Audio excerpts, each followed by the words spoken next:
morning, students. Let us continue with our next session related to privacy issues, and the topic we are going to consider today is legal and regulatory implications and the US laws. Basically, laws are certain rules that are documented or statutes that are documented by the government and they need to be followed and enforced. Whereas regulations are certain standards and formats that are basically that need to be followed by the government agencies, and they also need to see how they are enforced. So these are some of the US laws we will be studying today regarding the data privacy, and these rules are basically set by various US presidents. We will be studying about HIPAA, HITECH, US Patriot Act and various other laws. Let us see about this in today's session. So, as we discuss law and regulatory implications, we see that across the globe, the legal and regulatory requirements for data privacy range from strictly enforced to non-existent, which can prove to be a daunting challenge for multinational companies or those serving customers from multiple jurisdictions. As there are some countries which have basically no rules, whereas some countries are very strict with the rules. So if multinational companies are having offices in various countries, this could create an issue and it could be a daunting challenge, especially as I said for the multinational companies. Some programs such as OECD, that is Organization for Economic Cooperation and Development Guidelines, and European Union Data Protective Directive, that is also termed as EU Data Protection Directive. These are principle based where the personal data processing is not permitted except as directed in the statutes. So whereas in some countries like US, specifically US, certain type of processing are restricted, but activities are generally considered lawful unless specifically prohibited by the applicable state and federal regulations. US is basically a very developed country which has various rules, and these rules are pretty mature also, specifically when compared to the data privacy, right? And of course related to insurance also. So they basically prohibit only if it is applicable by the applicable state and federal regulations. So the jurisdiction of these laws is determined differently in different countries and states. As I told you, the rules vary from different country, and of course within a country, within the states also the rules are different. Even in India it is kind of different. Right? State-wise also at times some things are different. Central government rules and state government rules do come into picture when we discuss about such rules of data privacy. So some of the laws are based on the location of the organization, some on the physical location of the data center, and whereas some of the location of the data subject, that is where the people stay for whom the data is being collected. So the universal consistency is that the law has not caught up with the technology. That means to say the technology has changed, but the laws have to be changed accordingly, which is basically not done. So there are various challenges for processing personal data, specifically in a global environment. Let us see that. So basically compliance with the US Federal Rules of Civil Procedure, which is termed as FRCP, this basically can also breach the EU directive, that is the European Union directive. As I said, the rules of US country could be different, and whereas the rules of European country could be different. So at times some rules could breach the US rules, could breach the European countries' rules. So we have to see these challenges. That is basically a daunting challenge even for the multinational companies. So basically differing attitudes on privacy have been a force behind these countless cross-jurisdictional legal battles. There are so many battles because of the jurisdiction, multiple jurisdiction, cross-jurisdiction it is also called as. Then international trade barriers. There are a lot of barriers when it is specifically involving the international business or international trade, and long-standing political disputes. So these are some of the differing attitudes because of which the challenges increase with time. So let us see about the US laws and regulations. As I said, there are various US laws signed by various presidents of US. Let us see a few of them in today's session. So let us see about FRCP, that is Federal Rules of Civil Procedure. This basically governs the civil procedure in United States and district courts. Then let us see about US Patriotic Act. It has several implications for cloud computing. The high-level challenge basically with Patriotic Act can be viewed as the location of data, that is where the data is specifically located, which specific country the data is located. Then let us see about ECPA, that is Electronic Communication Privacy Act, and this is basically designed to prevent unauthorized accesses and specifically accesses by the government and to private electronic communication, that is your calls, right, which is basically unauthorizedly being monitored by the government. Then we have FISMA, that is Federal Information Security Management Act, and this basically defines a comprehensive framework to protect government information, operations and assets against natural or man-made disasters. So the disasters also could be man-made or it could be natural. So this basically focuses on protecting such data against such threats. So let us see about GLBA, that is Gramm-Leach-Bliley Act and Billite Act, and this requires basically the financial institutions. This is the focus on the financial institutions, where it requires such companies which are involved in finance that they offer the consumers the financial products or services like loans, financial or investment advice or insurance. They basically expect them to explain all the things, that is information sharing practices, to their customers. Customers are got specifically for financial companies, right, and because of which they can make a lot of business and lot of profit also, right. So they are expected to share all the information to the customers, and also they have to safeguard the sensitive data. Then HIPAA is basically related to the health issues, and is basically acronym for Health Insurance Portability and Accountability Act, and this was formed in 1996. The main purpose of this federal statute was to help consumers maintain their insurance coverage. Insurance coverage, everybody knows, in US is so pretty strong. So HIPAA basically helps protect the clients or the customers. And then we have the HITECH Act. HITECH Act basically is Health Information Technology for Economic and Clinical Health Act, and this was basically used to created to promote and expand the adoption of health information technology, specifically the use of electronic health records, that is termed as EHR, which is electronic health records by the health providers. Now let us see about the US laws and regulations in detail. Specifically, US laws environment is very complex, and it's basically a complex combination of sector-specific federal privacy, state-specific laws and other laws and regulations that can have a significant impact on the privacy rules, specifically in the cloud computing environment.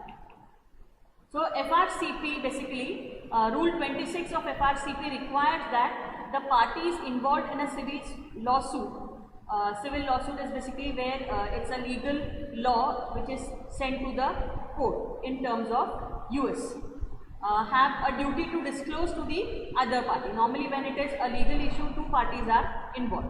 So one party has to disclose all the information to the other party, and that will be used to support in claims or defense. So one party can claim or defend based on the information that is provided.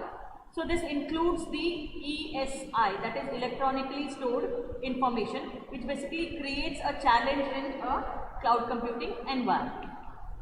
So when a lawsuit is basically filed, or even when it is reasonably anticipated that this specific party is going to file a case, that is termed as a lawsuit. Lawsuit is a case. So each party is required to invoke a litigation hold, that is they are supposed to file a case. Litigation is a legal term, and or a suspension of company's document retention or destruction policies for documents that may be relevant to the lawsuit. So these are the provisions to exclude information destroyed in the normal course of business from the scope of discovery, but in many cases the courts have imposed monetary sanctions on the companies that this that negligently destroy the data. There are some companies at times they negligently destroy the data, at times it is intention also. So this data maybe it is causing some harm to them, so they destroy the data. That could be very intentional. At times with negligence also they destroy the data. So even when, as I said, even when the destruction is unintentional, so these cases have to be taken very seriously. So many small and medium enterprises, specifically in cloud computing environment and the cloud computing users are they do not have a comprehensive strategy in place for lack of resources. So there is no comprehensive strategy even when there is a lack of resource. So according to the rule 34A2EI of FRCP, this is how the rules are actually specified. That is the numbers, and within numbers there are going to be different sub numbers also. So that is why 34A2EI. So this is electronically stored documents.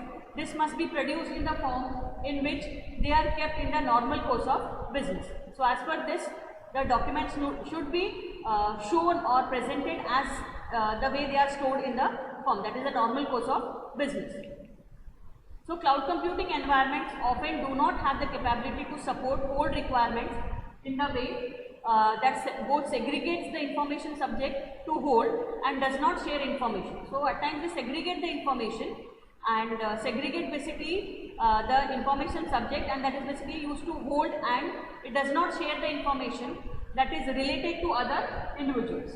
So causing a potential violation of the individual's privacy and violation of privacy laws and regulations. So when they segregate the data, at times there is a possibility of violation, potential violation of privacy laws. So that needs to be taken care when they are trying to segregate the data. So let us see about US Patriotic Act. So Patriot Act. So at the high level, the challenge specifically with Patriotic Act can be viewed as location. Location and location. That is where the data is basically located, which specific country or which specific state the data is located. So exactly as I said, where is your data physically located, and therefore whose government policies will the data be subject to. It will depend on if it is lying in Australia. Obviously Australian governments will be focusing because the data center is there, their laws will be applicable. If it is in some other country, accordingly. But the company belongs to some other country. So this is a basic question, okay, whose laws need to be applied. So what law enforcement, including intelligence practices or perhaps conversely privacy regulation, is the location is of your data and your CSP required is to abide by. So it is basically CSP has to abide by the location. So that is what is the location of your data and the CSP required to abide by. That is the major question. So the concern of many US companies and particularly foreign governments and organizations is the legal ability of the US government to access electronic information. So this is a major concern for the US companies and also the other foreign governments and organizations, whether what is the legal ability of the US government to access the electronic information. So as per the expanded use of Patriotic Act, that is section 215 court orders. Court orders can be obtained from a magistrate, judge, or may require the production of any tangible things. So the tangible things could be the books, the records, papers, documents or other items for an investigation to protect against international terrorism or clandestine intelligence activities. It's like the secret intelligence activities. Sometimes there are secret agencies who try to violate the rules and try to get the data. So these are basically provided such that the investigation of a US person is not conducted solely upon the basis of activities protected by the First Amendment of the amendment to the Constitution. So one needs to be aware whenever some clandestine intelligence activities are performed or some international terrorism is performed. So let us see about ECPA Act, that is Electronic Communication Privacy Act, and it is basically absolutely critical for the users to have a thorough understanding of the terms and conditions for both a legal and a technical perspective. So both the perspectives are involved here specifically, that is legal and the technical. So agreements should clearly describe the services that are provided, the limitations, the liabilities and the rights of each party. So SLAs, contractual clauses and a high level understanding of the applicable legislations. So these are basically, SLAs are basically signed by the CSPs, cloud service providers, and other contractual agreements. So they can give the user, organization as well as data subjects a false sense of security with regard to their rights to privacy. So at times the SLAs which are signed, they can give the false sense of security specifically with related to privacy rights. So what is a person supposed to do in such case? So users may assume that they are protected under the ECPA Act, that is Electronic Communication Privacy Act. However, a legitimate court order exempts electronic communication and remote computing service providers from adhering to the law. So it is basically legitimate court order, and it exempts the electronic communication and remote computing service providers to adhere to a specific laws. So one of the examples discussed against Yahoo was it's a Psychopathic Records Inc. versus Anderson, that is the 2008 US District Court of Michigan, and that was basically in November 2008, November 7, 2008, and the court allowed the plaintiff, I'll be discussing what a plaintiff means, to serve subpoenas. Subpoenas I've already discussed, it's a written writ, and that also I'll be telling you, on Yahoo. So the case was basically filed on Yahoo and Hotmail, and to obtain and preserve the defendant's email relating to alleged copyright infringement. So a case was filed against this to retain certain information specifically related to copyright infringement.